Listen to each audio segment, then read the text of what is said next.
querendo, eu quero aula. Vou dar um aula pro né? A aula inteira. Tá? Fisiologia pulmonar. Então a gente vai falar algumas coisas da fisiologia só para lembrar vocês.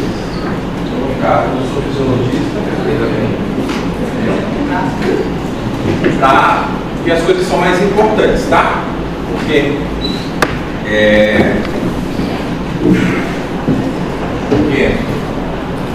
esses tópicos aqui são importantes principalmente para a gente entender o que acontece na cirurgia e o que vai nos ajudar na cirurgia. Passa.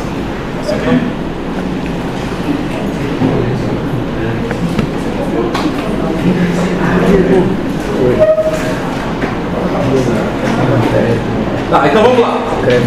Por que e como respiramos, tá? Então vamos tentar lembrar das coisas importantes para a gente poder entender isso daí. Quando a gente fala respiração, lembra que eu falei que a gente usa respiração, mas acaba sendo um tema um pouquinho errado. Tá? Porque a respiração envolve todas essas 5 etapas. O que é praticamente a respiração? De uma maneira simples eu colocaria é a entrada do oxigênio e tem que sair o gás carbônico. Beleza? Isso tudo seria a respiração. E aí você tem 5 etapas que a gente fala que é dividido a respiração. A primeira etapa seria o quê? Ventilação, que é a entrada e saída do ar. Entendeu? Depois que entra e sai o ar, na hora que o ar ele entra, ele tem que passar por uma membrana, né? De um lado é o ar do alvéolo e do outro lado é o sangue do capilar. E essa membrana vai vai receber o oxigênio e vai devolver o gás carbônico, beleza? Só que o oxigênio tem que chegar até as células. Não adianta nada se ele está no sangue e não chegar nas células. Quem que vai ajudar esse sangue a chegar nas células são o quê? Hemoglobina, hemácias, né? Chegou dentro da célula, vai ter que ter o que? A respiração celular. Se tiver algum problema dentro da célula, também não vai conseguir ter respiração celular. Vai transformar o oxigênio, ciclo de Krebs, certo? Formar gás carbônico, o gás carbônico vai retornar, voltar e isso é dentro do ciclo. Tá? Então essas 5 etapas, aí é o certo que a gente chama de respiração. Quando a gente está falando de entrada e saída de ar, a gente fala de ventilação. Tá? A gente vai falar alguns aspectos mais importantes para a gente aqui, mas seria mais relacionado à cirurgia. Tá? Então o que acontece? O que é ventilação? Então a entrada do ar é a inspiração e a saída é a expiração. Tá? Gente, de maneira simples, expiração é passiva. Eu não preciso fazer força para sair do ar. Então o ar sai sem precisar fazer força. Ah, mas se eu estiver fazendo exercício, eu posso usar alguns músculos acessórios. Mas normalmente agora, está todo mundo aqui respirando, o ar está saindo de maneira espontânea. Ok? A inspiração, praticamente o músculo principal responsável é o diafragma. Tá? A gente fica ali paradinho, está mexendo, entra e sai ar, sem precisar mexer costela, os outros órgãos, os outros músculos. Mas se tiver que fazer exercício, tudo vai funcionar. Bom, para vocês terem uma ideia, por exemplo, agora vocês estão usando mais ou menos 500 ml de volume corrente. Entra 500 ml, sai 500 ml, entra 500 ml, sai 500 ml. Se precisar aumentar, nosso organismo consegue chegar até uns 4 litros, dependendo da pessoa, 5 litros, entendeu? Tá? Então, a gente tem uma reserva muito grande. A gente praticamente em repouso está usando apenas uns 10% do nosso pulmão tem a capacidade. Bom? Para você colocar ar dentro do pulmão, você tem que gastar um pouquinho de energia. Para que gasta essa energia? Poxa, eu nunca mais trouxe aqui as bexiguinhas. Mas alguém já encheu uma bexiga de festa de aniversário? Ou nunca encheu? Todo mundo já fez isso? Quem não fez isso, levanta a mão. A gente já te transfere com uma psicóloga, né? Nunca encheu a bexiga, né? Então o que acontece?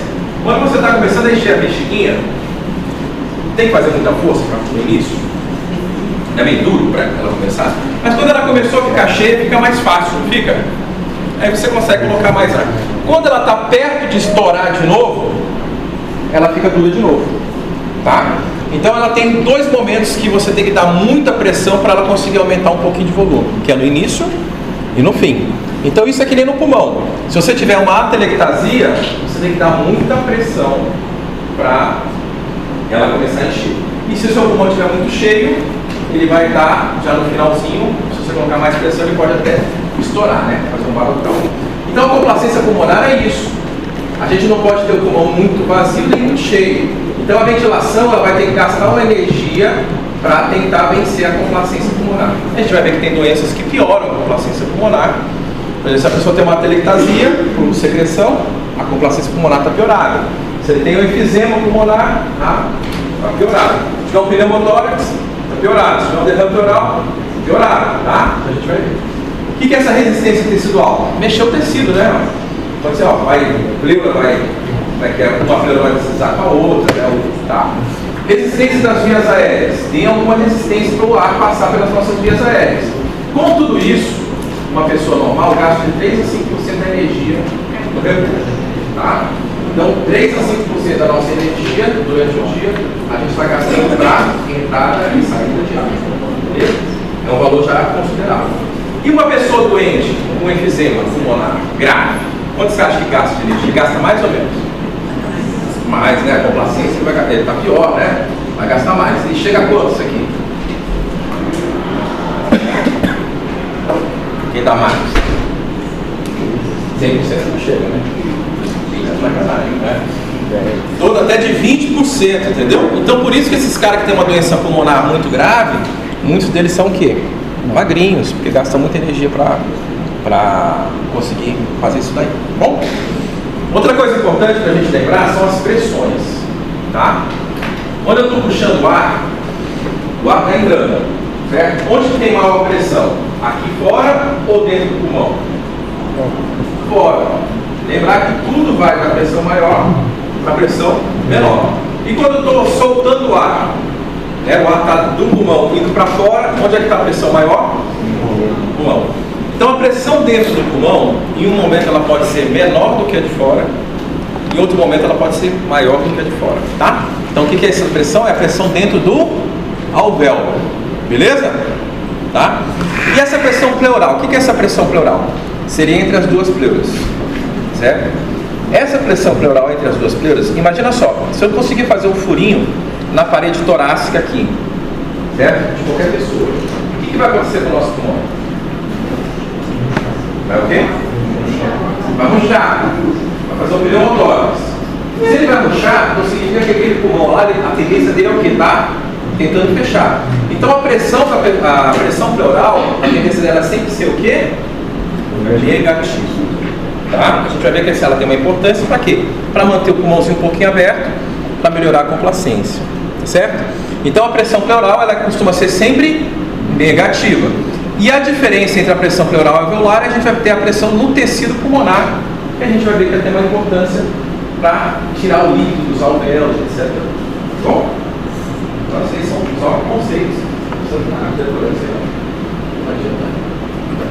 Tá? Então olha só. A diferença de pressão no ar nos alvéolos serve para entrar o ar. 1 milímetro de mercúrio em 2 segundos entra 20 ml de 500 ml de água. Então a pressão bem pouquinha, né? 1 milímetro de mercúrio. Como é que é a nossa pressão arterial? 120 milímetros de mercúrio, né? Então tem pressão bem pequenininha, a gente já tem a capacidade de... Beleza? Agora fazer a primeira pergunta. Milímetro de mercúrio. Por que o cara inventou esse negócio de milímetro de mercúrio? Ele estava lá com o mercúrio do lado, agora eu vou pegar aqui o mercúrio, começar a medir as pressões todas. O mercúrio é a água. Eu quero usar água, que é muito mais fácil enquanto qualquer canto, né? Aí o cara não, porque eu quero complicar, vou usar o mercúrio. Por que o cara... A gente tem muitas pressões que são medidas de mercúrio. Mistura com a água, mas deu pra ver a diferença. Misturar com água. Não, falando, tinha água ali do lado. Mas aí ele falou, vou procurar o mercúrio para dificultar a minha vida. A variabilidade do mercúrio é menor que a água. A variabilidade do mercúrio é menor que a água. A variabilidade do mercúrio, você está quase lá, você está chutando, está indo para trás, se você melhorar, vai acertar. Variabilidade do volume de 1 litro de mercúrio de água é igual, não tem variação. Mas de acordo com a temperatura ou a pressão, não, você está enrolando. Está faltando uma palavra, que seria pesos relacionado a volume, que é o quê? Densidade. Tá? Então a densidade do mercúrio é maior, entendeu? Então, por exemplo, 1 milímetro de mercúrio, se fosse em água, seria quantos milímetros de água? É só você procurar no Google aí, densidade do mercúrio. Por exemplo, densidade do mercúrio. Encontrou aí? Deu 13 quanto? 13. Então, o mercúrio, certo? Ele vai conseguir fazer uma coluna 13 vezes menor que a da água, certo? Então, por exemplo, quando é 120 milímetros da coluna lá na pressão arterial, certo?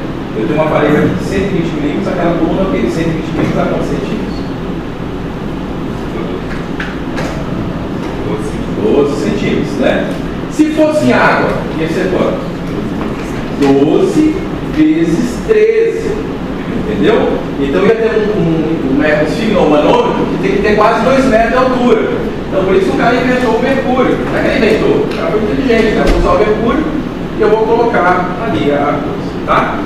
Tá certo? Então uma maneira dele diminuir. Então toda vez que a gente vê a questão da pressão em mercúrio, multiplica por 13, a gente tem em água. Ok? Beleza? Quando eu multiplicar por 13 aqui, ó, vai dar o quê? 13 milímetros de água. Em 2 segundos entra 500 ml de água. 13 milímetros de água é 1,3 centímetros, certo? Só para vocês terem ideia, quando você coloca o paciente na ventilação mecânica, em média você começa com 20 centímetros. Então 1,3 é o que você está usando. Se o cara for para ventilação mecânica, você vai colocar a pressão positiva dele de 20 centímetros. Olha só como é que a ventilação mecânica é agressiva. Entendeu? Não estou falando que vai fazer, estou falando que ela tem suas agressividades, tá? Então, quando você estiver vendo a ventilação mecânica, os ventiladores mecânicos todos são quase 1 centímetro de água, tá? Então, a média lá vai colocar aqui entre 40 e 20. 40 na inspiração, né? O pico máximo, e 20, 16 quando ele estiver na expiração. Se estiver perto disso, tubar vai ser menos, mas vai ser essa média aqui. Bom, pleural a gente já falou, sempre negativa, fica mais negativa na inspiração, as pleuras deslizam com uma pequena quantidade de líquido.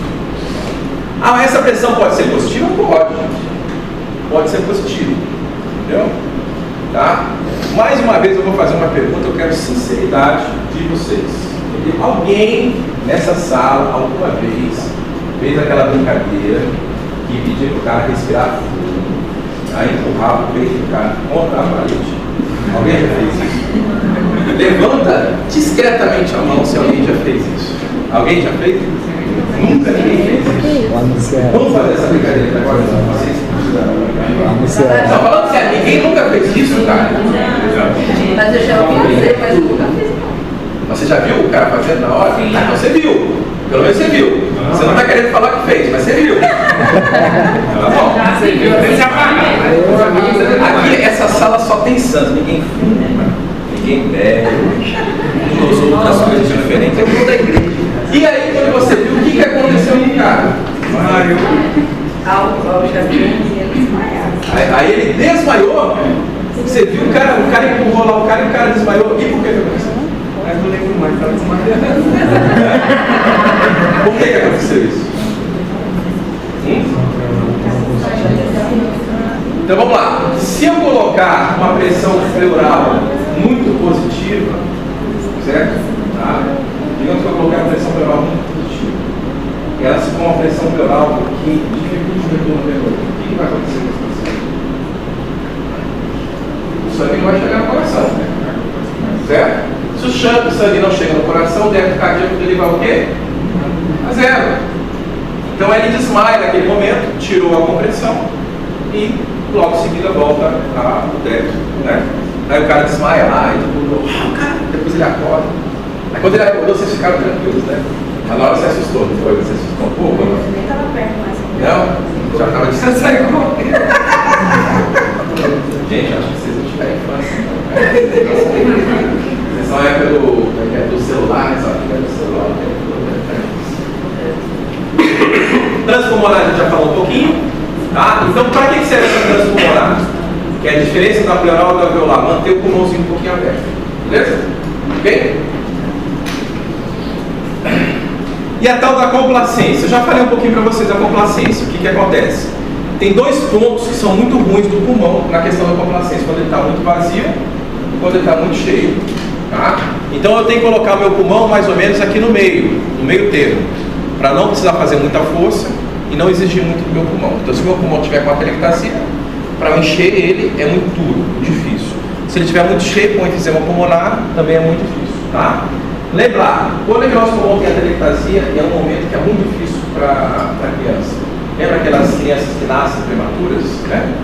E aí tem a síndrome da angústia respiratória do recém-nascido, vocês mais membrana, isso aí, já fiz questão de esquecer aos 15 anos lá no mercado. Eu pediatria, tipo, nossa, alguém vai fazer pediatria? Vocês são santos. Tá? Então, assim, quando a criança, o recém-nascido, está com uma atelectasia, né? Ou seja, ele não tem o surfactante, está com dificuldade, para ele começar a abrir o pulmão, ele tem que fazer muita força. E às vezes ele não tem musculatura. E às vezes ele precisa de ventilador. Tá? Então é uma situação que vocês vão ver, já vão entender o porquê que quando tem atelectasia a complacência piora muito. Tá? Então nos prematuros é uma coisa bem comum, vocês vão acompanhar.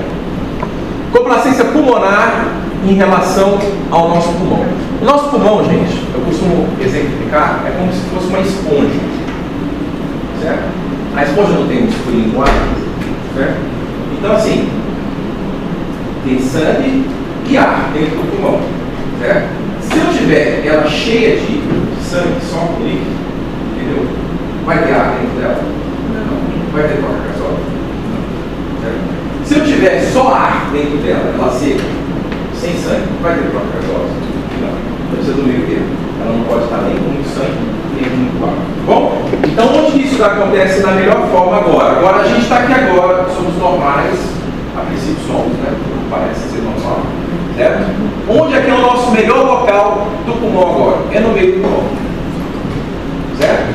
Na parte de cima do nosso pulmão, está com muito ar, está com pouco sangue. Então aqui agora, no repouso, não está trocando bem. Embaixo está com muito sangue e pouco ar, também não está trocando bem. Então a nossa troca gasosa, o melhor local é no meio. Tá? Isso vocês vão ver que é chamado de zona de West. Tá? Então, por que isso? Porque quando a gente for olhar a pressão da artéria pulmonar, a gente vai ver que ela é bem mais baixa do que a aorta, e dá essa diferença. Ah, mas é sempre assim? Não. Lembra que a gente falou que a gente está usando só 10% do nosso volume corrente? Quando a gente começa a fazer exercício, aí a gente vai usar o ápice, vai usar a base e vai melhorar isso daí até umas 8 vezes. Tá? Então, beleza. Tá? Então, complacência pulmonar também vai dar um pouquinho de diferença aí, tá? Local onde tem mais sangue e o local onde tem menos sangue. Bom? Tá? A resistência ela é pior no começo. Por que é pior no começo? Mas os bronquinhos no final eles não são menores? Assim, sim, eles são menores, só que são muito mais numerosos. Entendeu? Então no começo, onde você tem traqueia, brônquios, até chegar ali numa terceira, quarta divisão, entendeu? Tá? Aí você ainda tem uma resistência muito grande, você tem até musculatura nessas vias aéreas. Então é onde o asmático, ele tem crise asmática, né? Tá? Então mais pra frente a gente tem uma quantidade muito grande de bronquíolos, então a resistência dessa região mais no final ela é menor. Tá? Então se tiver uma pergunta, onde é que tem resistência das vias aéreas é maior? É no começo ou no fim das vias aéreas? Mais no começo. Né? Já tiveram pneumologia? Então você sabe o que é isso aqui, chamado de espirometria, né? E para que serve a espirometria? Que serve a espirometria?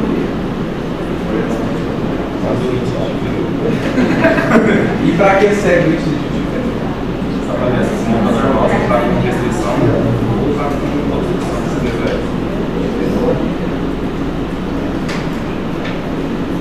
Vamos tentar falar de uma maneira bem prática para você. O que a espirometria vai nos falar? Duas coisas: volume e fluxo. Certo? Duas coisas que ela fala para a gente: a quantidade de ar que dá para entrar no pulmão e o tempo que ela demora para sair. Certo? Se eu tenho uma quantidade de ar que entra no pulmão menor do que o normal, que tipo de pulmão eu tenho? Pulmão o quê? Restritivo. Certo? Simples. Né? Ou seja, está entrando menor quantidade de ar do que deveria. Então ele tem uma restrição. Certo? Outra situação, meu pulmão pode entrar a mesma quantidade de ar, só que ele está demorando mais tempo para esse ar sair. Ele é o quê? Obstrutivo. Tá? Então a espirometria ela vai falar essas duas coisas. Eu posso ter, então, um cara que é normal, um cara que ele não tem restrição, mas tem obstrução. Eu posso ter um cara que tem restrição e obstrução, pode ter uma restrição e normal. Tá? E para que serve isso na prática da cirurgia torácica? Você imagina só, eu vou operar um paciente, vou ter que retirar um pulmão. Esse meu paciente ele vai respirar melhor depois da cirurgia ou pior depois da cirurgia? Pior, certo? Então, obviamente, quando eu tiro o parênquima pulmonar, o paciente vai respirar pior. Então tem que ter um limite, eu não posso tirar o que eu quiser. Entendeu? Então a espirometria vai me ajudar a saber até onde eu posso retirar o pulmão. Qual que é a quantidade de pulmão que eu posso retirar? Ah, eu posso retirar um lobo? Posso retirar um pulmão inteiro? Tá? Então ela vai dar esses valores pra gente ali. Tá? A espirometria basicamente é bem simples o exame, às vezes complica demais para vocês. É só isso. Só ver se não está entrando a quantidade de ar normal e se está tendo uma obstrução. Ah, esse que a gente esperou é o volume que é expirado no primeiro e segundo. Certo? A gente faz uma média da população, quando está abaixo de 80%, a gente fala que tem algum quadro obstrutivo. Tá certo? E a causa mais comum, asma. Tá? Então a gente falou isso, ó. O normal, a gente tem uma curva que demora mais tempo e outra que entra menos ar, às vezes pode ser até normal, ou ter obstrução, pode ser isso, né? Alvéolo, nada demais aqui, raças também não vou falar nada, tem muita coisa.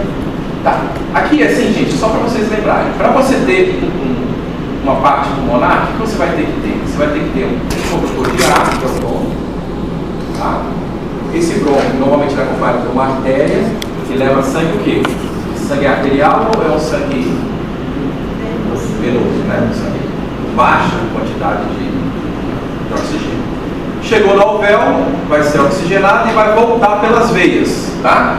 Então tem sempre três estruturas no pulmão. Eu vou ter que ter artéria, veia e bronco, pelo menos isso. Então se eu tiver que tirar o pulmão, eu tenho que tirar essas três estruturas. Tirar um lobo, eu tenho que tirar essas três estruturas. Tirar um segmento, eu tenho que tirar essas três estruturas, pelo menos. Bom? Vamos lá. Falar um pouquinho, né? Colapso alveolar seria o quê? Uma atelectasia, né, do pulmão. Tá? Então olha só, 2/3 das forças elásticas já vem só dessa tendência do pulmão de fechar. Então se você fizer aquele furinho na parede torácica, o pulmão vai fechar, né? Vai ter um colapso do pulmão. Tá? Se o pulmão não tivesse ar, né, fosse com água, a pressão, ó, eu precisaria fazer 1/3 da força.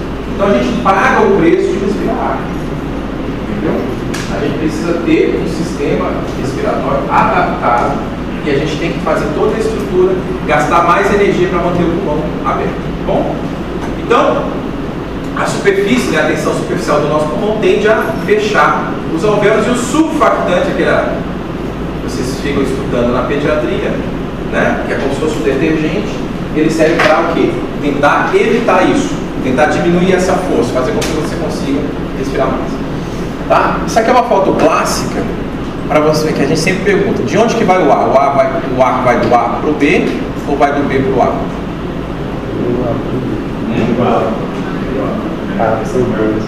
Vai do A para o B? Ou do B para o A? Para o B. Depende. Depende de que fase cada um na complacência, né? Por exemplo, se isso aqui está no meio da complacência, não está nem na ponta, muito cheio, nem muito vazio, ele está o quê? Precisando de pouca pressão para aumentar de volume. Então ele não vai conseguir encher o B. O B vai continuar a manter o ar cheio, certo? Agora, se ele estiver muito cheio e o B estiver no meio da complacência, o ar pode ir para o outro lado, tá? Então depende muito da fase da complacência. Por que a gente coloca essa foto que é clássica? Às vezes você está ventilando um paciente e o pulmão que está doente sempre fica pequenininho e o pulmão que está bom está muito grande, né? Aí você fala assim: não, vou meter mais pressão para tentar abrir o pequeno. Aí vai acabar o quê? Estourando o normal, tá? Então tem que tomar muito cuidado para você entender isso, para não entrar nessas filas. Bom, vamos lá. O surfactante, né, diminui atenção. Então, olha só. Eu preciso mais ou menos de 4 centímetros de água para manter o pulmão aberto. Tá? Esse 4 centímetros de água seria a pressão negativa que a gente está vendo ali na temperatura. Mas ele é um pouco até maior. Bom, tá? Se você não tivesse surfactante, já aumentava para 18. Tá? Olha só como é que você teria que ter muito mais força para fazer. Numa criança que tem os óvulos menores, ó, já chega a precisar de pressões muito maiores. Tá? Então, por exemplo, uma criança vai precisar às vezes de 30, 40 milímetros de centímetros de água, e ela não tem força, é prematura, então às vezes ela vai ter que ir para o ventilador, aí até recuperar o pulmão, para superar isso daí. Bom? Falando agora um pouquinho de circulação pulmonar. Qual que é a pressão da artéria pulmonar? 25 milímetros de mercúrio. Para facilitar a nossa cabeça, coloca de 40 a 20, tá? 40 como se fosse a sistólica e 20, né? A diastólica. É mais baixo, entendeu? Então, acima disso, a gente já começa a falar que está aumentado. Então, quando a gente vê isso, a gente está falando com uma pressão que é praticamente o quê? 3 vezes menor do que a pressão arterial. Beleza? Então, vamos fazer agora umas continhas assim, só para a gente tentar imaginar. Se eu conseguisse colocar um catéter na minha aorta e na minha pulmonar, vou ter o catéter aqui, certo? E eu direcionei ele para cima, certo? Ele vai fazer um jato de sangue para cima. Tá? Na aorta, a gente tem 120 milímetros de mercúrio. Qual que é a altura que esse jato vai chegar? Seria 120 milímetros vezes 13. Faz aí a conta aí, que eu já estou ficando velho, já não faço mais esse conta aí. 120 vezes 13, daria quanto ali? 1.200, 1.560? 1.560 milímetros, certo? Se você quiser dividir aí por 1.000, vai dar o quê? 1,5 metro a coluna de sangue chegaria a 1,5 metro, certo? E se fosse na artéria pulmonar? Só dividir por 3, né? Seria o quê? 50 centímetros. Então, a nossa artéria pulmonar, ela tem uma pressão muito mais baixa. Ela vai chegar aqui. Se você tivesse uma altura um pouquinho mais alta do que a cabeça, não chega. Tá? Então, isso é bom. Por quê? Se eu tiver uma pressão muito grande dentro do pulmão, eu posso ter um edema do pulmão. Tá? Então, por isso que o sistema de pressão da artéria pulmonar é mais baixinho. Tá? Então, a pressão pulmonar, ela tem uma baixa resistência e uma alta complacência. O que significa isso? Que ela consegue aguentar volumes muito importantes de sangue. Bom, vamos lá, vamos agora imaginar de novo aqui o sangue que está saindo da aorta e o sangue que está saindo da artéria pulmonar, certo? Depois de 1 minuto, eu vou calculando todo o volume que está saindo. Onde saiu mais sangue? Na aorta ou na pulmonar? E quanto saiu de sangue em cada um? Esse seria o débito, né? Quanto que é o débito em 1 minuto de sangue da aorta e o débito de 1 minuto de sangue da artéria pulmonar?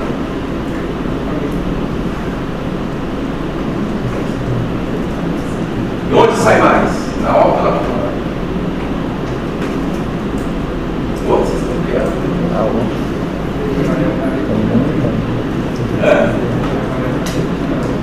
Então, cara, você já está saindo, cara. É a tua artéria. Eu quero saber depois de 1 minuto. Quem saiu mais? Saiu na aorta ou na pulmonar?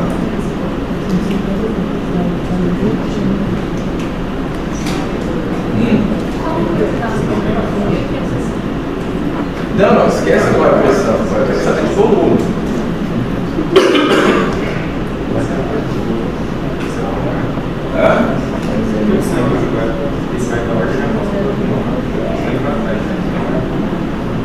Onde sai mais?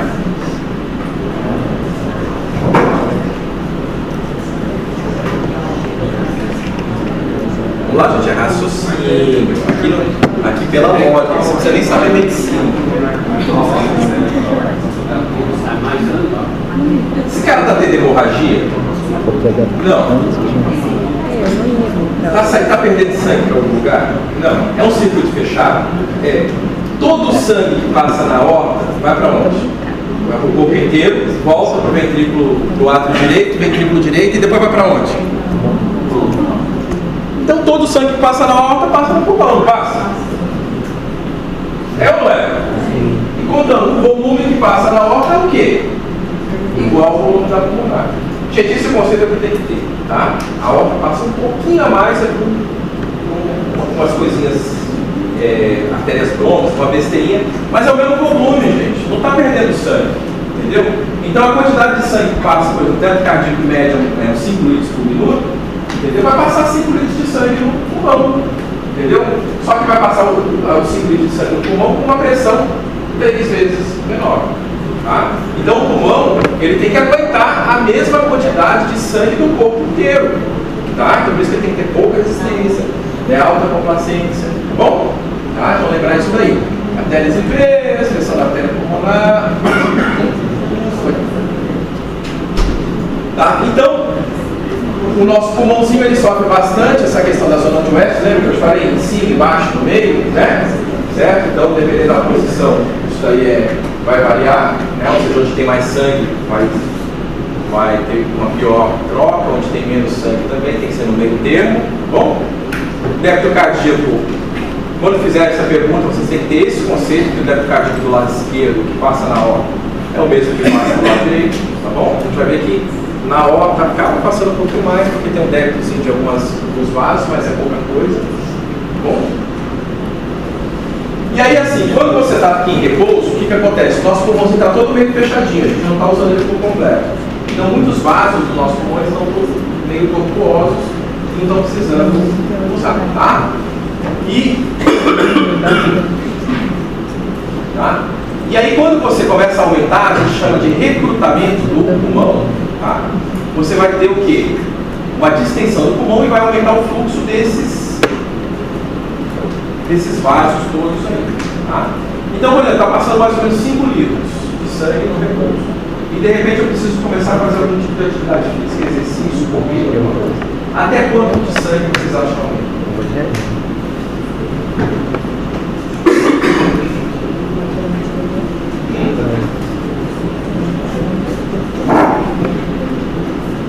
Quanto que aumenta? Não aumenta nada? Aumenta uma vez só?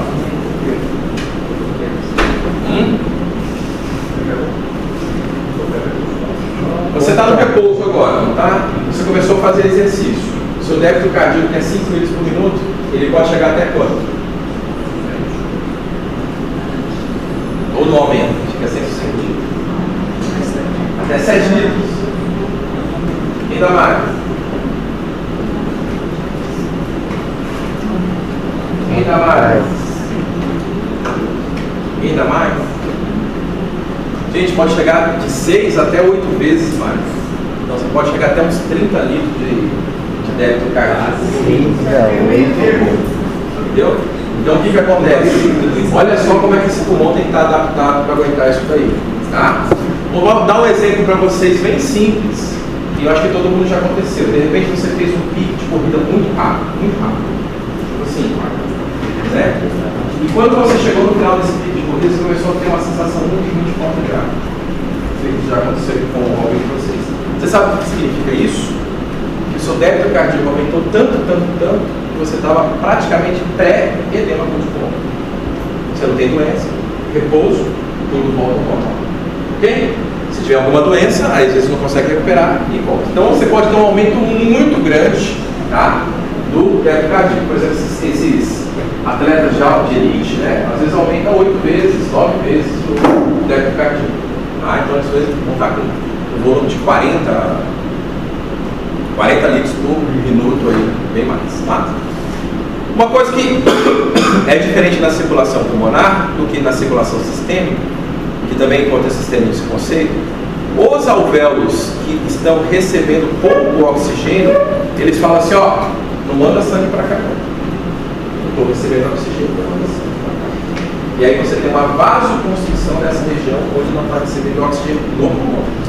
Se fosse na perna, aquelas células lá estão falando que não está recebendo oxigênio, o que ia acontecer naquela região? Ia acontecer o contrário, vasodilatação. As células iam falar o quê?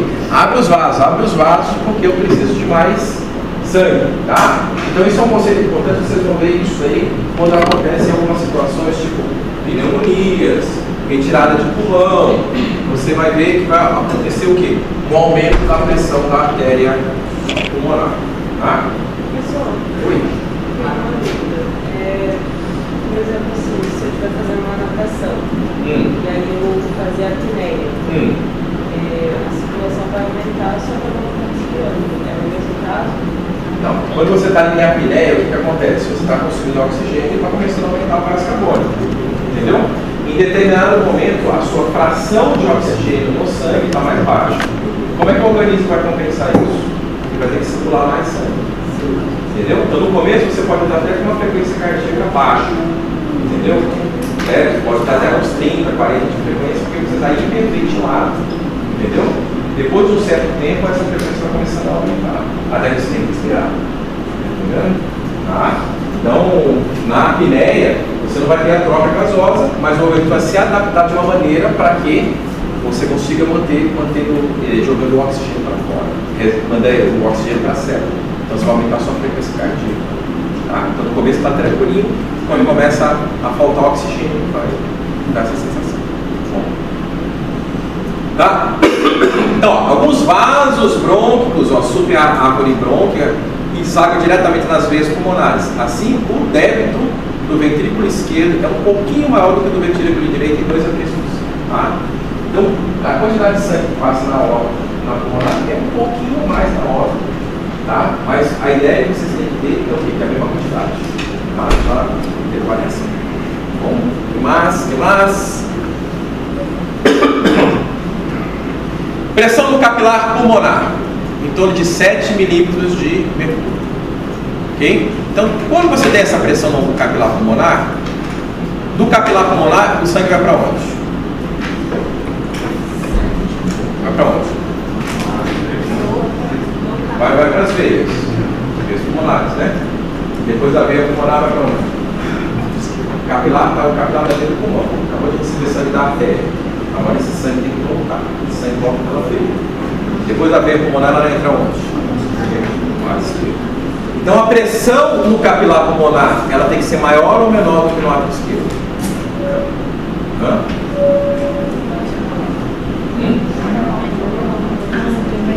O sangue está indo da onde? Do capilar do ar. Tudo vai da pressão maior para a pressão menor. Então a pressão no capilar é um pouco maior do que do ar. Beleza? Ótimo. Então tá. Vamos ver se a gente tem aqui. Então a pressão do átrio esquerdo é um pouco menor. Beleza? Se eu tiver uma doença que começa a aumentar a pressão no átrio esquerdo, me dê um exemplo de uma doença que aumenta a pressão no átrio esquerdo. Insuficiência mitral. Estenose mitral. A insuficiência às vezes pode não aumentar tanto, né? No começo não aumenta tanto, vai ter alguns períodos de adaptação, mas a estenose aumenta. A estenose mitral vai aumentar a coisa. Se começar a aumentar a pressão no átrio esquerdo, o que vai ter que acontecer? Vai ter que aumentar a pressão onde?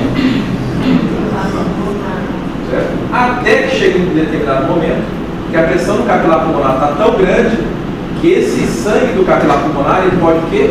Ir para o alvéolo. Certo? E quando acontece isso, a gente tem o quê? O edema agudo.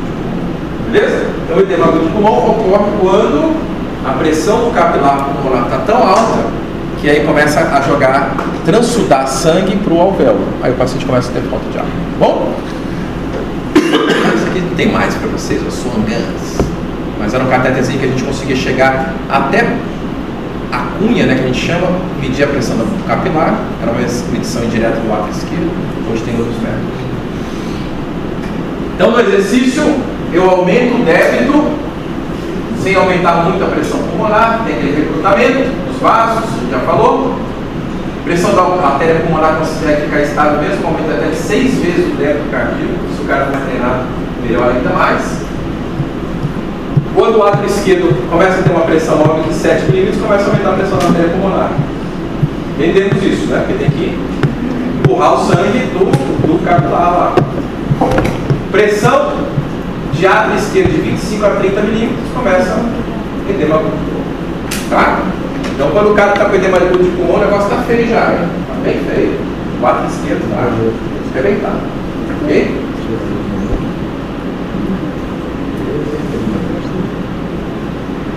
Outra coisa que a gente tem bastante no pulmão, a gente já viu que os linfáticos é importante no sistema respiratório, porque o ar vem direto aqui e já então vai direto para a circulação sanguínea, né? Entendeu? Esse negócio de ter os pelinhos no nariz, identificação. Evita vírus, né? Vamos ser bem sinceros, né?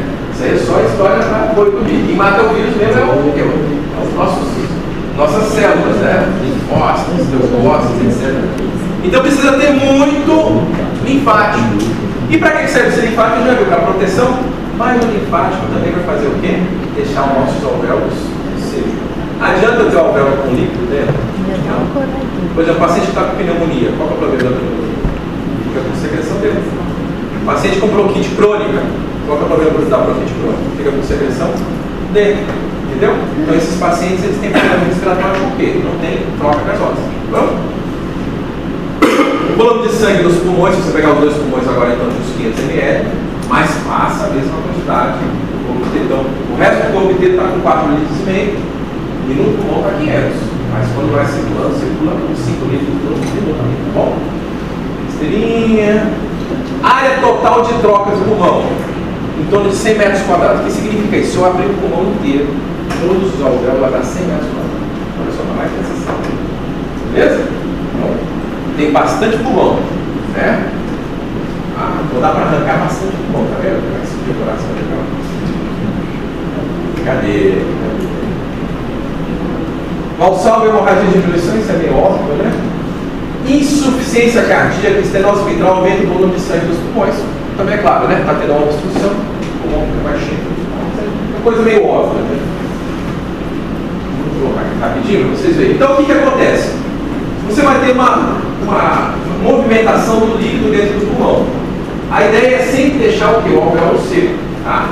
Então, a pressão que está dentro do capilar, ali dos vasos sanguíneos, eles têm que mandar o sangue para onde? Para o tecido pulmonar. Beleza? A pressão, como nós mostra, o que é isso? A pressão de proteína no intestino, do tecido pulmonar, mantém também o líquido no intestino. A pressão negativa do líquido intersticial, que é aquela pressão diferente da pressão pleural calcular, também tenta manter o líquido no intestino. Tá? A pressão de proteína do plasma, do sangue, dos capilares, tenta tirar o líquido do capilar. Tá? Com tudo isso, o intestino fica mais ou menos com um líquido negativo. E assim mantém a tendência dos alvéolos. Se eu tiver alguma doença que muda isso, tipo assim, se eu tiver uma paciente com muito pouca proteína, se aumentou muito a pressão capilar, entendeu? Se a pressão negativa aqui, ó, a pressão pleural não está violentamente negativa, eu posso começar a deixar os alvéolos. Tá? Então, vários tipos de doenças que você tem, entendeu? Insuficiência cardíaca, o hepatopata, né? O nefropata que está com proteína muito baixa, ele pode acabar indo para o edema agudo de pulmão por causa de alguma dessas alterações. Bom, usando o diurético, vou ficar falando de novo, já cansou. Ventilação, perfusão, essa relação ela tem uma coisa interessante que a gente falou. Se estiver só ventilando, não tem troca. Se estiver só perfundindo, não tem troca. Então aqui, ó, eu tenho muita ventilação em cima, perfusão é meio baixa. Por quê? Porque está alto, né? Os vasos da artéria pulmonar não está ali grudado, está ali um pouco de sangue ali. Então aqui não troca legal. Troca melhor no meio e embaixo. Bom, relação ventilação, perfusão, tá? Tem um melhor local para ser no meio, tá? Não está falando mais. Como é que é? Voltando a falar de uma coisa. Bom, situação é essa. Eu tenho que ar entra, mas não tem sangue, ou tem pouco sangue. Certo? Então o que acontece? A gente tem como se fosse o quê? Um espaço morto. Nesse paciente eu tenho cianose? Vai ter esse sangue venoso, vai vir para cá e vai se misturar com o outro? Não. Quem que é esse paciente? O paciente dá uma doença bem típica desse paciente. Tem bastante espaço aéreo e os vasos estão perdendo os vasos. Desclasse. Enfisematus, tá? Então o espaço morto é do enfisematus, beleza? Aí nós mas aconteceu uma embolia pulmonar? Também, mas vamos falar de doença. Né? Uma embolia pulmonar pode acontecer no espaço morto. Tá? Mas o exemplo típico do espaço morto é o examatoso. Beleza? Agora aqui, ó. Tem perfusão, mas o alvéolo está com coisa aqui dentro. Está com secreção. Não está legal, né? Apesar de estar com secreção aqui, o cara fala assim, ó, não manda sangue para cá, mas um pouquinho de sangue vai, né? E aí o sangue acaba misturando um com o outro. Esse paciente tem cenose. Esse paciente, qual que é o tipo clássico de doença dele? Bronquite crônica. Tá? Então, quando vocês estudam o TPOC, vocês vão ver essas duas situações. Aqui a gente tem o que a gente chama de chute, né? Entendeu? Então, por isso que o paciente com bronquite crônica, ele vai ter uma vasoconstrição, ele pode ter um copo pulmonar, tem cianose, ele tem alguns sintomas mais precocemente do que o efizematoso. O efizematoso no final vai ter tudo também, tá? Mas o efizematoso é o rosa, né? E o bronquite crônico é o cianótico, o azul, né? Beleza? Outra coisa interessante, vamos lá, continuar falando de matemática e física. Vocês adoram matemática e física. Vamos lá. Pressão atmosférica. Não me fale que é uma dele que eu vou jogar. Quanto que é a nossa pressão atmosférica em nível de mercúrio? É? Tem que ser mais rápido. Vocês têm que colocar aquele sistema lá que é o chat GPT, lá, o negócio lá, que o cara faz a pergunta. Automaticamente dá um declamento. Quanto que é a pressão?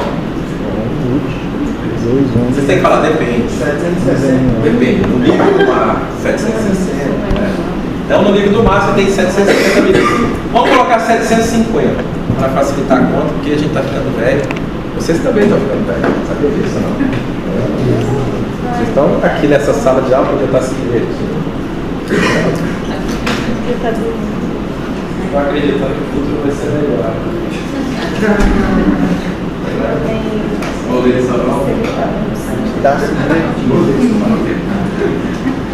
Não tem como ser pior. Brinquedo fica mais caro. Beleza, aí a gente tem 750 milímetros de mercúrio na pressão atmosférica. O que a gente respira, gente? Se o cara falar ar, quais são os gases que a gente respira? Oxigênio é um gás que a gente respira. Tem mais? Nitrogênio. Vamos facilitar a nossa raciocínio. Basicamente é isso, né? O gás carbônico é um pouquinho. Esse negócio de aumento do gás carbônico na atmosfera aí não é mentira, né? Vai aumentar. Vai aumentar. Bom, os caras já fizeram testes em. Como é que era aquela. Tem aqueles gelos de milhares de anos, né? Eles pegaram o gelo lá, teve época na Terra que tinha quase 30% de gás carbônico. Então não é agora, não é o homem que aumentou o gás carbônico. Então, vai ser cíclico, vai aumentar. Uma hora a gente morre, a Terra continua. Né? Então vamos lá, vamos esquecer o gás carbônico. Só oxigênio e nitrogênio. Se a gente fosse fazer uma divisão, quanto de nitrogênio tem lá? Bem mais. Quase 80%, né? 70 e pouco por cento. E o oxigênio uns 20%. Então, quando a gente vai medir a pressão parcial de um ar, a gente vai colocar que o oxigênio tem em torno de 20% do ar que a gente respira. Entendeu? Então, a concentração de oxigênio que a gente respira é em torno de quê? 20% de um ar. Então, quando você chegar lá na UTI e ver o paciente lá que está recebendo 80% de fração de oxigênio e só 20% de nitrogênio, esse cara está bem ou está mal? Está bem mal, né? Entendeu? Ou seja, está precisando de 4 vezes mais oxigênio do que uma pessoa normal. Bom, agora vamos falar da gente normal. Né? Espero que você. Numa pressão de 750 milímetros de mercúrio, 20% equivale a quanto? Em torno de 150. Certo? 20% de 750, 150.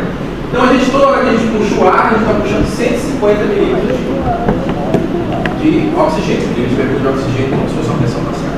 Por que isso é importante, gente? Veja só. Você não tem aquele exame chamado gasometria arterial? O que você vê naquela gasometria arterial? Exatamente a pressão parcial de oxigênio. Quanto que é o normal de uma gasometria arterial? Uma pressão. Aí vai falar em torno de 100, 100 e pouquinho. Mas você acabou de falar que é 150 que você respira, mas eu consigo colocar 150 lá dentro. Por quê? Quando eu solto todo o ar, ainda ficou um pouquinho de ar, e na hora que eu puxo, aí dá uma equilibrada. Então o que acontece? A nossa gasometria normal, em torno de 100, de 100,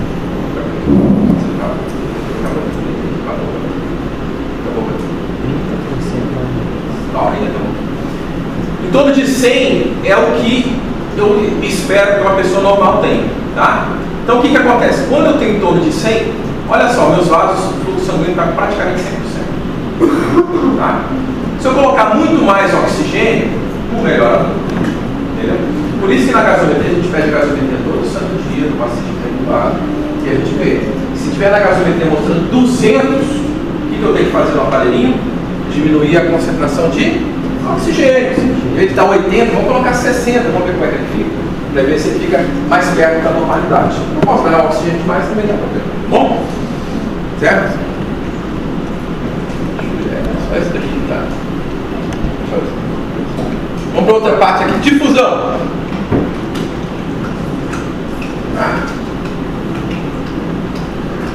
Por isso, ver, acho que não sei se vai ter parte que vai falar de pH, de altitude, proporções sensoriais, não.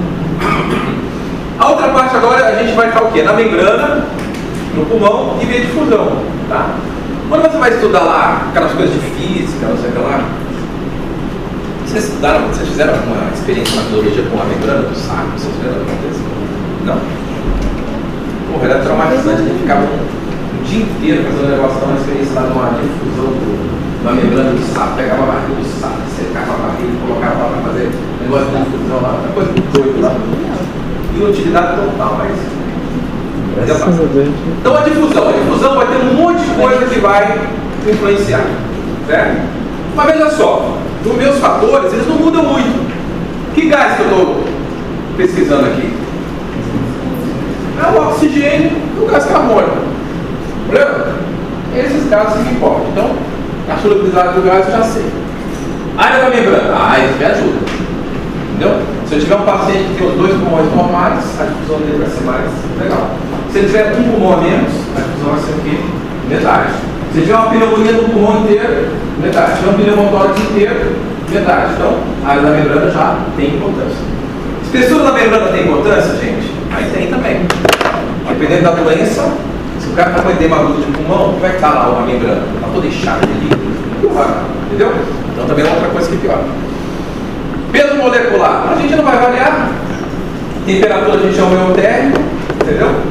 Não vai variar muita coisa, tá? Então, o que é importante para a gente?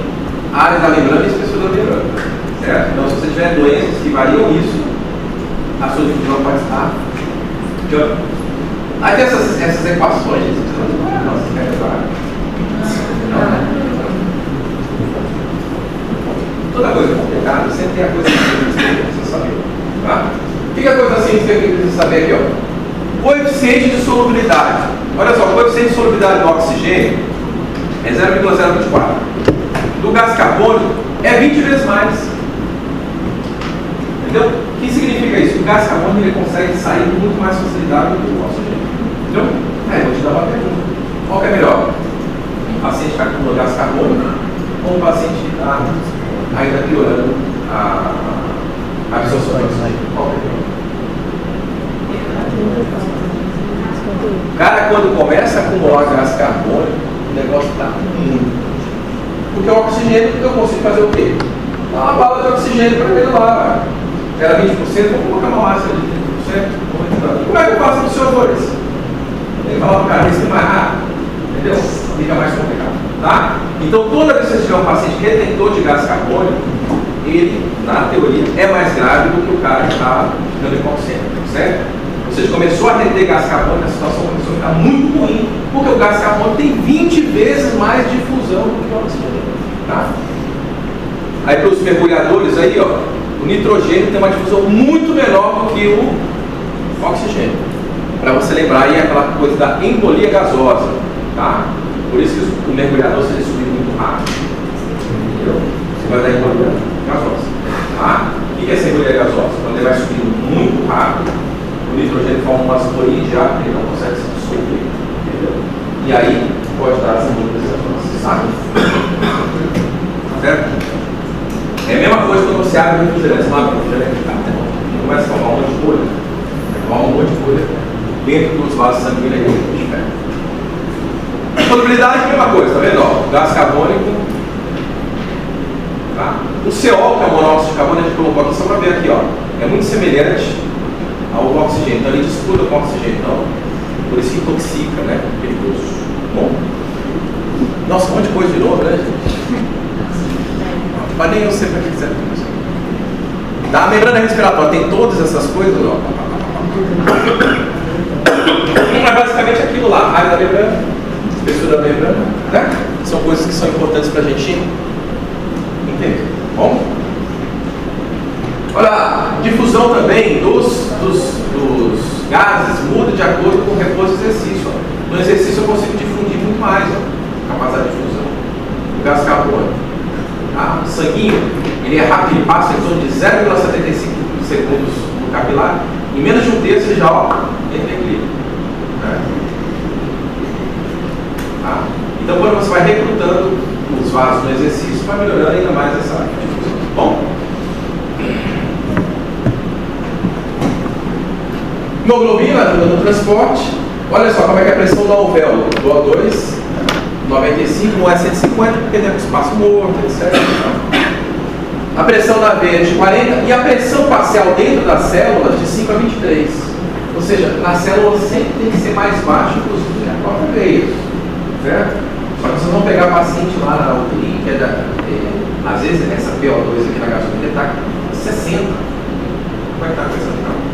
Se está 60 aqui, daqui deve estar o quê? Uns 20, 30. E aqui, ó, tá bem próximo já da célula. Então a célula começa a ficar hipóxia.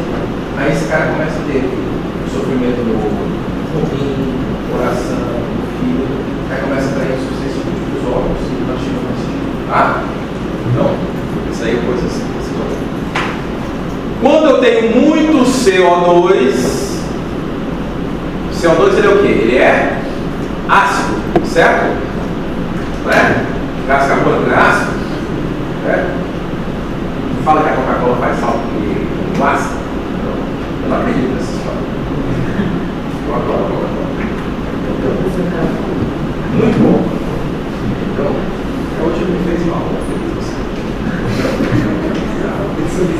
Então, o gás carbônico, ele é ácido, certo? Beleza? Então, se o gás carbônico é ácido, como é que fica o pH do meu sangue? Ele vai mais para cima ou mais para baixo? Para baixo, né? Então, quando ele fica mais para baixo, o que acontece? O meu organismo entende assim, cara, eu tenho que liberar esse CO2, eu não quero esse CO2 não. Então, a hemoglobina não gosta do CO2 aqui, libera com mais facilidade, tá? Então, ela troca mais para o oxigênio, certo? E o contrário também é verdadeiro. Se o CO2 estiver muito baixo, entendeu? Aí a hemoglobina ela vai o quê? Segurar mais o oxigênio, né? Para esperar que o gás carbônico aumente. Bom, tá? Que nem a colega aqui falou da apneia. Não sei se você já viu aqueles caras aqui hiperventilam. Aí eles daqui a pouco dão umas convulsões. Não sei se já aconteceu isso, já viu? Por quê? Porque ele diminui tanto a quantidade de gás carbônico no sangue dele que dá uma alcalose respiratória naquele momento. E às vezes ele tem que soltar o ar debaixo da água, senão solta o ar debaixo da água. Não, mas daí assim, é aqueles caras meio já de competição, né? Já são bem. Altitude, entendeu? Então você vai lá agora e fala assim, cara, eu sou fodástico, eu vou subir o Monte Everest. Aí você vai subindo lá, pior que eu conheci uns caras que eles não foram até o ponto final do Everest, né? Porque para chegar no ponto final do Everest tem que ter toda uma licença, umas coisas assim. Mas eles chegaram, parece até 7 mil e poucos metros. Aí eu pergunto para ele, mas e aí, cara, aquelas oxígeno dentro do ano, como é que fica a sua saturação nessa altitude? 50, 55. Pai, cara, mas para que você faz isso? Não, é legal, a paisagem é legal. paisagem pode ser muito legal, mas não vai. Mas e por que a nossa saturação cai quando a gente eleva a altitude? Porque a pressão atmosférica fica o quê? Baixa.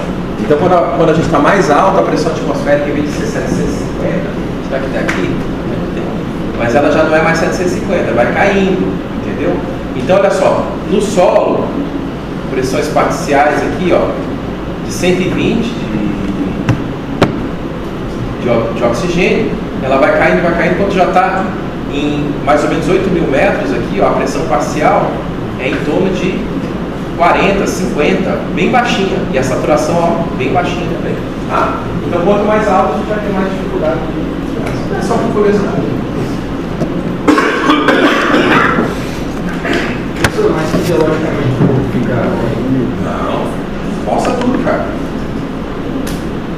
Entendeu? Você passa mal, né? Você tem que fazer uma adaptação, senão não é. O cara ele vai conseguindo, né? Tem mais eleitinha, né? Tem uma série de adaptações. Aqui também outra coisa importante, gente, ó. Concentração de oxigênio, certo? Tá? De acordo com a PO. O2. Quando eu começo a chegar mais ou menos aqui na pressão parcial de 100, eu já entro no platô. Por isso que não adianta na gasometria, lá, por exemplo, o meu paciente está com 200 na gasometria. Pô, mas tá legal, vou manter 200. Tem vontade de ir. Acima de 100 já está captando o máximo possível de oxigênio. E aí eu só mantenho os efeitos mané e o oxigênio. Né? pH, mesma coisa, pH. Se o pH está baixo, a hemoglobina tende ao quê? A liberar oxigênio. Se o pH está alto, a hemoglobina tende a segurar o oxigênio. Isso tem bastante importância quando você está querendo. Quando está baixo, o que a hemoglobina quer? Soltar o oxigênio e pegar o oxigênio. Entendeu?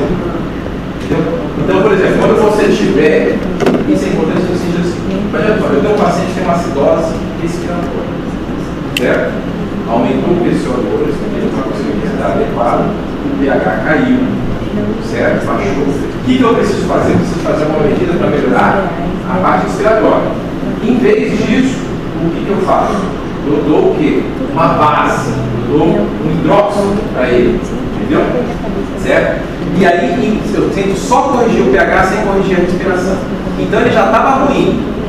Ou seja, quando eu vou jogando o meu pH para cá, a minha hemoglobina vai ter a tendência de segurar um pouco mais o oxigênio.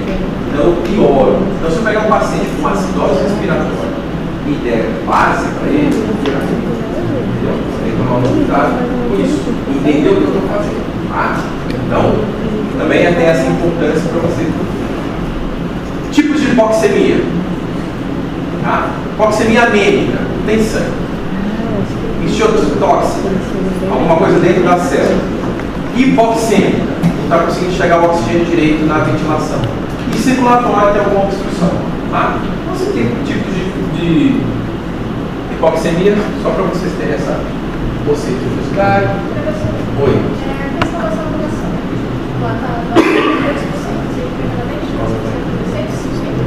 Não. Saturação é outra coisa. Entendeu? Saturação é a quantidade de sangue que está de oxigênio que está dissolvido no seu plasma. Entendeu? Acima disso, já mais ou menos essa curva aqui, tá vendo? Sim. Mais ou menos isso daqui.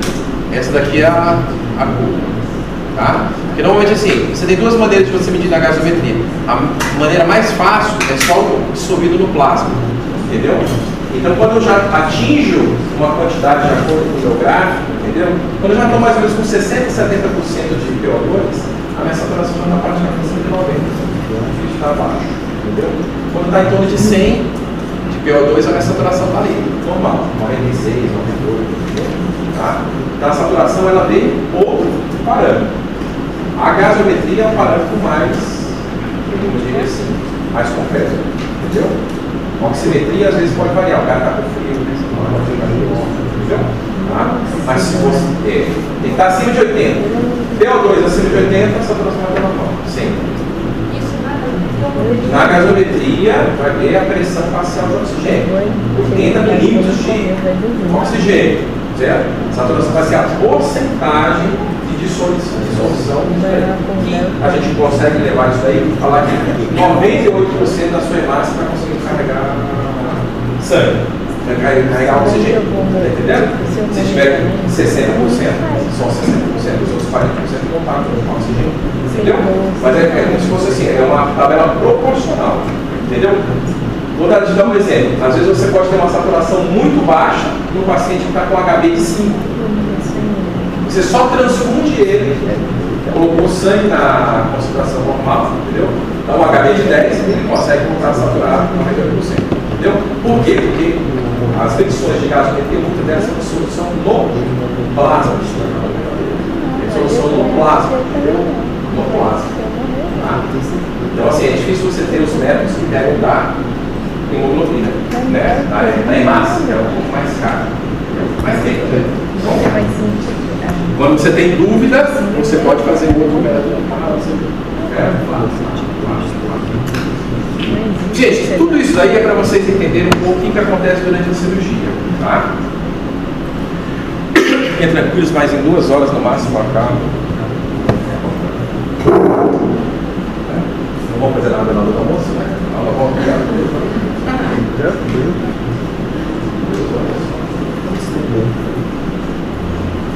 Vamos lá. Gente, a cirurgia torácica, antes de 1930, era uma tragédia, tá? Não tinha anestesia. Tá?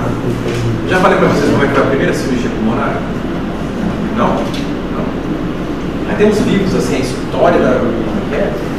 história da cirurgia da América do Norte. Uns livrinhos, assim, que muito antigamente tinha, assim, né? Ele contava a história da cirurgia, né? Aí falava assim, em 1700 e bolinha, não sei o que lá, eu fico perguntando detalhe, porque eu não consigo lembrar de todas as coisas. Foi o paciente para fazer uma retirada de pulmão. 1700 e bolinha, fazer a retirada de pulmão, não tinha anestesia, não tinha nada. Que história é essa?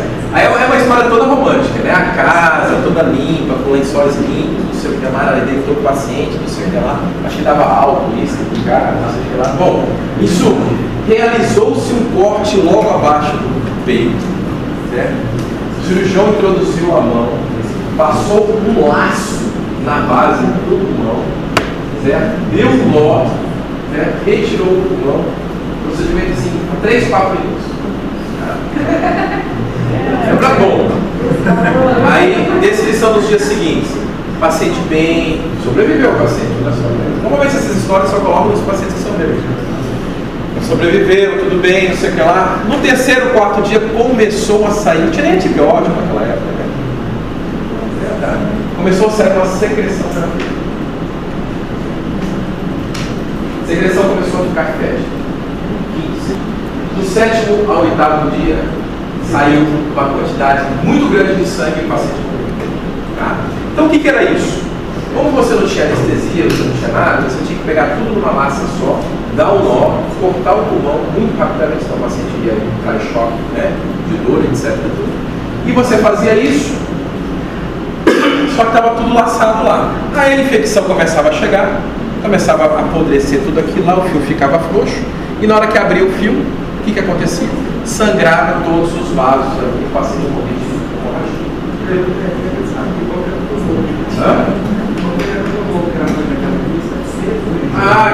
Cara, sabia que tinha. Não, mas assim, a ausculta. Cara, tem muito conhecimento. A gente acha que não, mas os caras nessa época. E eles, depois que o paciente morria, ele fazia a necrópsia, né?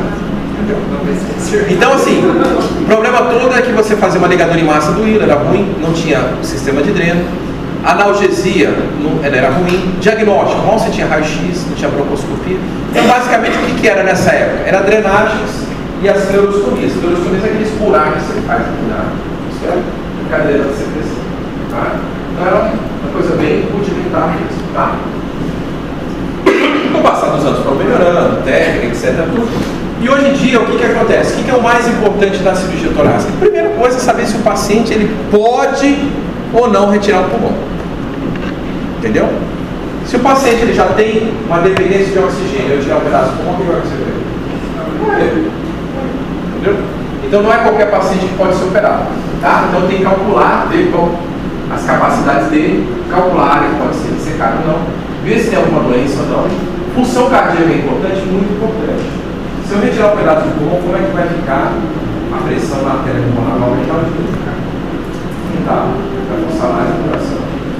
Se ele não tem coração bom, você já tem uma pressão, uma hipertensão pulmonar, vai piorar mais ainda e vai ficar catástrofe. Bom? Nutrição, cara muito desnutrido não. E aí a gente tem uma série de exames. Se você ficar falando que você tem um pré-operatório, tem muita coisa que vocês falam. Tá? Certo? E aí, meu paciente está preparado, eu vou operar meu paciente. Certo? O pulmão doente dele, tá? Que eu vou operar, eu vou colocar para cima. Certo? Ele está na lateral, tá? O pulmão bom está para baixo. Então, o pulmão bom para baixo, o que aconteceu com o pulmão bom para baixo? Está com muito sangue ou pouco sangue? Muito sangue. Tá bom de ventilar? Não. E o pulmão de cima está aberto, está com o pneumotórax. Está ventilando alguma coisa? Não. Aqui eu vou cortar e vai cair sangue no outro pulmão. Então, você chega à conclusão que a pior posição possível é a posição durante o microoperatório. E é mesmo.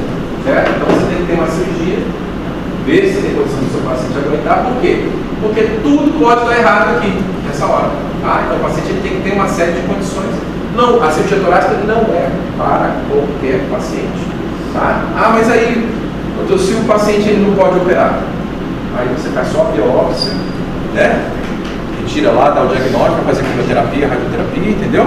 Ah, mas é um pulmão que precisa tirar que dá secreção. Aí não tem jeito. Então, muitos pacientes eles não vão ter condição de operar. Bom, então o que acontece no pós-operatório? Diminui a área de troca, né? O cara vai ficar com dor, abriu as costelas lá, tudo, né? Está com dreno, não consegue tossir direito, acumula secreção, pode ter pneumonia, entendeu? Então, todos esses cuidados a gente tem que tomar para o quê? Para evitar as complicações pós-operatórias, tá bom? Mexendo no pulmão, ele fica demasiado. Como o paciente está no processo inflamatório, vai precisar de mais oxigênio, certo? Já, às vezes, se ele tem uma limitação, pode piorar ainda mais. Aumenta a pressão da artéria pulmonar, vai forçar mais o coração. Forçar mais o coração pode dar arritmia. Bom, necessidade de dreno, né? Aquelas borrachas também na costela dói, incomoda, né? Dificulta a fisioterapia, certo? E aí, com o passar do tempo, foram desenvolvendo bastante técnicas para você melhorar, né? Materiais, a intubação, hoje intubação seletiva, anestesia geral, broncoskopia, melhora para dor, fisioterapia. Vamos ver um pouquinho de cada um para vocês verem. Tá? Então, hoje em dia você tem fios muito mais apropriados. Tá? Como é que eram os fios antigamente? Sabe como é que eram os fios antigamente? Você tinha um agulheiro, você colocava o fio na agulha, era quase como se fosse um corte de costura. Então, o que acontece? A cabeça da agulha ficava também o fio. Então, na hora que eu passo ali a agulha, é um buraco muito maior do que no fio. Entendeu? Então, ficava o quê? Sangrando ao redor. Certo? Hoje não, hoje você tem fios que o corte dele, no metal do fio, é a laser. Ou seja, sai o metal, vai o fio, não tem nenhuma diferença de ela. Então, se eu passar, não vai passar. Olha só como é que já começa a mudar as coisas. Então, muitas dessas coisas precisou desenvolver fios instrumentais cirúrgicos, certo? A anestesia para você poder fazer uma cirurgia com qualidade. E aí começou a fazer a dissecção isolada da estrutura. Se dissecar cada estrutura, você vai precisar de mais tempo ligado. Não é isso, certo? Então, você precisa ter uma anestesia adequada, né? Melhora nos drenos, tudo isso foi melhorando com o passar do tempo. Anestesia geral. Hoje a gente faz uma coisa chamada intubação seletiva. O que é isso? É um tubo apropriado, depois eu deixo até atrás para vocês verem, que eu consigo ventilar independente do pulmão direito e do pulmão esquerdo. Tá? E o que é essa vantagem? A vantagem é que quando eu estou cortando um bronco, eu consigo evitar que saia do carro lá, né? E fique só ventilando o pulmão. E também evita de cair a secreção do pulmão, que não está sendo operado. Eu não entendi, professor, como é que faz para só um lado? Ele é um tubo especial que ele tem como se fosse duas pontas. Tá? Então eu jogo uma ponta para o lado direito, aí vai ventilar só o lado direito. Mas aqui atrás eu consigo também ventilar o lado esquerdo. Depois eu vejo se traz e trago para você. Vai até depois da carinha. Isso, vai até depois da carinha. Vai até mais para frente. Eu acho que vai ter algumas fotos aqui. Catéter peridural, o que é isso? É o melhor método de anestesia do pós-operatório. Tá? Ok, eu coloco a catéter peridural na coluna do paciente. Joga ele consegue tossir, por exemplo, ele consegue andar, consegue, né, mobilizar essa serviço de capacidade. Capnógrafo, né, com oximetria para durante a cirurgia, uso de sangue, anestésicos com menor duração. Então, hoje em dia você tem cirurgia, você desligou o anestésico e em 2 minutos você vai acordar. Antes não, o cara demorava 4, 6 horas para acordar, acordava meio doidão, droga, ficava mais difícil. Bom, broncoscopia ajuda muito a gente não só no diagnóstico, mas no pós-operatório, porque ele está acumulando secreção. Tirar a secreção do paciente, tirar uma metastasia, certo? Tá? Então ajuda em vários tipos de cirurgias. Dor. Tá? O problema da cirurgia torácica se chama dor. É a cirurgia que tem a maior intensidade de dor. Não tem nenhuma outra cirurgia que dói tanto quanto a cirurgia torácica. Mas por quê? Porque você toda hora vai ter que ficar respirando. Então toda hora vai doer. Se você quebrou o braço, ficou com o braço parado, vai doer. Certo? Tá? Operou a cabeça não fica tendo que mexer toda hora. Então, toracotomia dói, o afastamento da costela dói, entendeu? Então, como dói, o paciente não consegue tossir, acumula secreção, pode ter pneumonia. Então, cateter peridural, opioides, cirurgias cada vez mais, a gente chama com incisões menores, e o vídeo, né, que vem propiciando aí. E agora já começa a robótica, que é um vídeo aprimorado, né? Não é nada novo. O pessoal fala de robótica, mas você tem vídeos de robótica desde 1988. Tá? Então, está se desenvolvendo a robótica há mais de quase 40 anos. Fisioterapia. Isso aqui foi uma revolução nas cirurgias. Então, os métodos de fisioterapia fizeram com que eu consiga fazer um preparo cirúrgico para o paciente. Por exemplo, meu paciente tem uma limitação, tem secreção, então através da fisioterapia eu tento melhorar ele, fazer com que ele elimine a maior quantidade de secreção, para que ele possa, durante a cirurgia, ele está com menor quantidade de secreção, menos risco de infecções. E os métodos de pressão positiva, o que é isso? É aquelas mascarazinhas, aquelas BNI, o paciente fica lá fazendo fisioterapia, a gente joga uma pressão positiva para abrir o pulmão. Lembra que eu te falei que vai dando a telegrasia, vai dando a complacência, vai piorando, vai precisando fazer mais força? Se você fizer isso daí, você vai fazer com que abra o pulmão e o paciente precisa fazer menos força para infecção. Gente, antigamente, não estou falando muito tempo atrás não, né? Você pô, essa sua infância, né? A medicina não é tanto tempo atrás, entendeu? Mas, por exemplo, eu tinha infecção de garganta de repetição, e eu estou de novo, e nessa época, eu estou falando em idos de 1980, 82, cara, só tinha penicilina, entendeu? O moleque lá tinha que tomar a injeção 2 vezes por dia na bunda, durante o caso todos os dias. Você imagina um trauma, né, cara? Entendeu? Já não aguentava mais nem sentar, tudo dolorido lá, 14 dias tomando injeção. E a gente está falando isso no começo de 1980, entendeu? Se você falar em termos de medicina, ou seja, 40 e poucos anos, hoje a quantidade de antibióticos diferentes que nós temos é revolucionária, entendeu? Cultura, meu irmão, você fazer uma cultura, o cara já estava na missa de 30º dia a cultura saindo, entendeu? Certo? Hoje, com algumas culturas automatizadas, em 24 horas, de repente, já está saindo coisa. Você está entendendo? Então, assim, mudou muito. Então, quando eu consigo tratar uma infecção no pós-operatório de maneira mais precoce, pô, muda muito, né? Então, melhorou barbaramente essa questão da entrada. Diagnóstico. Você imagina só um cara que operava o tórax em 1970. Ele só tinha raio-x. Imagina só a qualidade do raio-x naquela época. Traumatizante, né? Hoje não. Tomografia, PET scan, então você tem todo um arsenal. Você vai para a cirurgia sabendo o que você tem que fazer. Entendeu? Hoje em dia já está tendo até cirurgia com inteligência artificial. O que é isso? Você entra na sala, certo? Coloca a posição do paciente, de acordo com essa posição do paciente e de acordo com a tomografia, o programa ele vai falar exatamente onde vai ser o local da incisão, entendeu? Se você tiver conhecimento de um vaso perigoso, ele consegue utilizar para próximo vaso, né? Então assim, daqui a pouco eles estão operando. Adorei, gente, entendeu?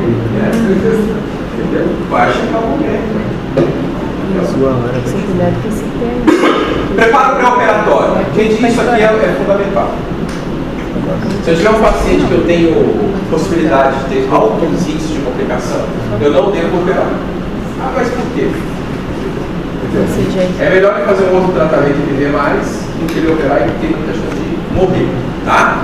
Então, você vai fazer vários exames, entre eles espirometria, cintilografia, até angiografia. Mas para que serve a angiografia? Por exemplo, eu vou operar um paciente, ele tem uma pressão da artéria pulmonar aumentada, eu não sei se ele aguenta ficar sem pulmão. Então, antes, eu levo ele lá para a mesa do característico, vou ter que tirar o pulmão do lado direito. O que eu faço? Eu chego na artéria pulmonar do lado direito e põe um balão. Eu obstruo o sangue da artéria pulmonar direita. Em vez de começar a morrer, só jogar o sangue para cima. Isso antes da cirurgia. Aí eu vejo se ele vai aguentar. É a chance. Vai. Esse é casos muito raros, mas tem essa possibilidade. Beleza, gente? Dúvidas? Acho que acabou. Ninguém aqui vai querer ser operado, né? Eu só acabou de falar que é uma coisa. Eu tenho quando dá certo, Agora quem concorda é o que você falou pra mim, quem sabe, tá?